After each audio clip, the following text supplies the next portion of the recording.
Hi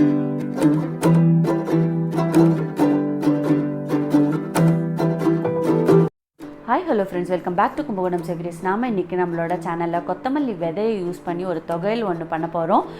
இந்த கொத்தமல்லி விதை வந்து பித்தத்துக்கு ரொம்ப நல்லது. அதோட மட்டும் இல்லாம ஜீரண சக்தியை தூண்டி பசியை வந்து ஜாஸ்தி பண்ணும். இந்த தொகையல் எப்படி பண்றதுன்னு பார்க்கலாம்.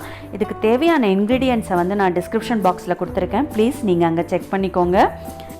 இந்த தொகையல் பண்ணுறதுக்கு முதல்ல நான் ஒரு வாணலியை சூடு பண்ணிட்டுருக்கேன். சூடு பண்ணிட்டு அதில் ஒரு அரை டீஸ்பூன் அளவுக்கு எண்ணெய் சேர்த்துக்கோங்க. நல்லெண்ணெய் சேர்த்துக்கோங்க, அது நல்ல வாசனையாகவும் இருக்கும்.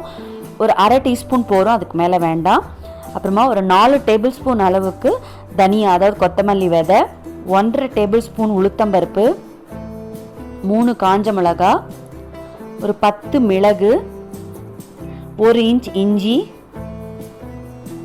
ஒரு சின்ன நெல்லிக்காய் அளவுக்கு புளி, 1/4 டீஸ்பூன் கடுகு, அதுக்கப்புறமா 1 டீஸ்பூன் அளவுக்கு பெருங்காய பவுடர் சேர்த்துட்டு இது எல்லாத்தையும் லோ ஃப்ளேமில் வாசனை வர அளவுக்கு வறுத்துக்கணும்.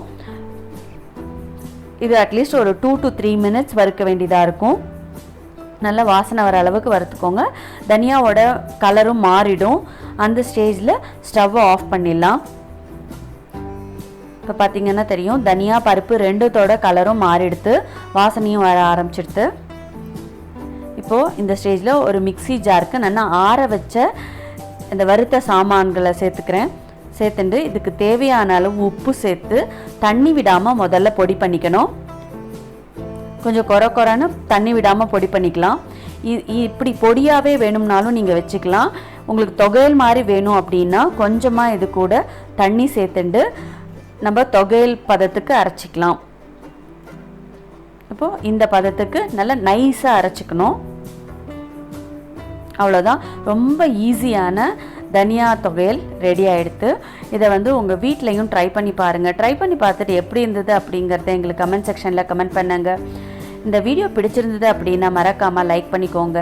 இந்த வீடியோவை உங்களோட ஃப்ரெண்ட்ஸ் கூடயும் ரிலேட்டிவ்ஸ் கூடயும் ஷேர் பண்ணிக்கோங்க. அதோடு மட்டும் இல்லாமல் மறக்காமல் நம்மளோட கும்பகோணம் சேவரீஸை சப்ஸ்கிரைப் பண்ணிக்கோங்க. சப்ஸ்கிரைப் பண்ணிக்கிறதோடு மட்டும் இல்லாமல் பக்கத்தில் இருக்கிற பெல் ஆல் ஐக்கனையும் கிளிக் பண்ணிக்கோங்க. அப்போ தான் நம்ம போடுற வீடியோஸ் எல்லாம் உங்களுக்கு நோட்டிஃபிகேஷனாக வந்து சேரும். இந்த வீடியோவை கடைசி வரைக்கும் பார்த்ததுக்கு ரொம்ப நன்றி. பழமையை புகுத்துவோம், பாரம்பரியத்தை காப்போம், ஆரோக்கியத்துடன் வாழ்வோம். தேங்க்ஸ் ஃபார் வாட்சிங்.